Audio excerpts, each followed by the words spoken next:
Kailan, 1, 2, 3. Yo guys, panibang vlog na naman. Today's vlog, andito tayo sa may Papatis and Silog. Sa may Rawis lang siya. And kasama natin si Ma'am. Hi, I am Jem Balitaon po.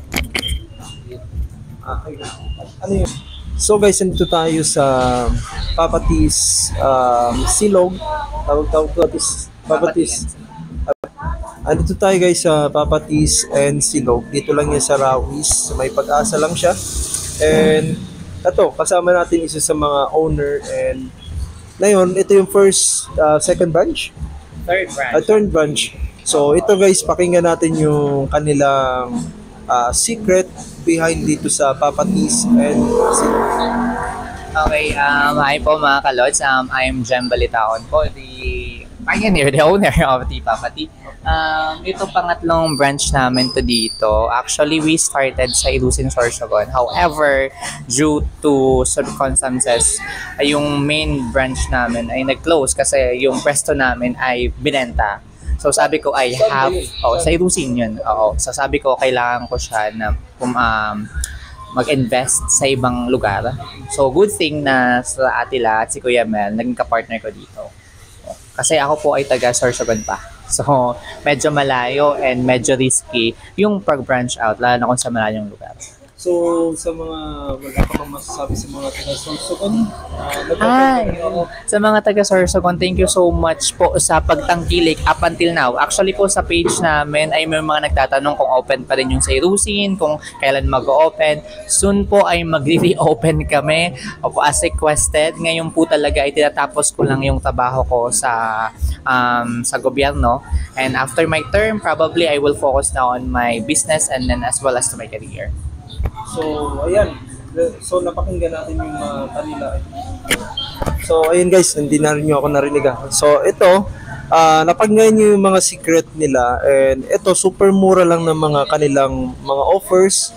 Mapa milk tea, mapa silog. And first silog, ano ba yung pinakaano natin dito? Yung tinry ko is yung bulak silog. Okay. So, guys, masarap yung bulak silog nila for only 49 pesos.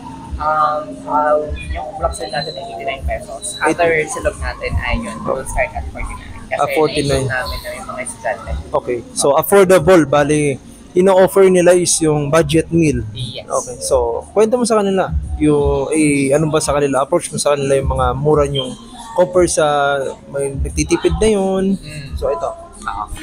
Actually po, ang Papati at Silog ay nagsimula siya sa Irusin. And then, yung target namin na market is mga estudyante. Kasi malapit din yun sa school. However, pandemic the time. Pero sabi na mas maganda, and actually hindi naman pandemic, more of patapos pa lang pandemic. So nag-start pa lang siya na magbumulit yung business. So sabi namin, since magbubukas ang school, target namin yung mga estudyante, yung mga sabik na pumunta sa mga resto ng mga kabataan. So sabi na, mas maganda na less natin ng price para afford nila. Pero we will make sure that the food is still in quality, with good quality, as well as the venue. Kasi yun ang gusto namin, na paganda yung venue as well as the plating ng ating mga food. Kasi mas gusto namin na pag pinicturean nila, something na makaka-proud na, nandito ako. Ito naman sa Legazpi po, yun. Target namin talaga mga estudyante rin. Kaya as much as possible, we want to lessen the price para mas madami kayo matulungan. So, yun ang target market nyo dito is yung budget meal, something ganun. So, guys, ayan, hahanap lang kayo ng pinakamurang food dito sa Rawis. Kasi marami din dito market. Lalo na yung hanap ng mga kabataan na yun is yung mababang presyong food. So, meron kayong silog, di lang di ba? Hindi lang bulak silog.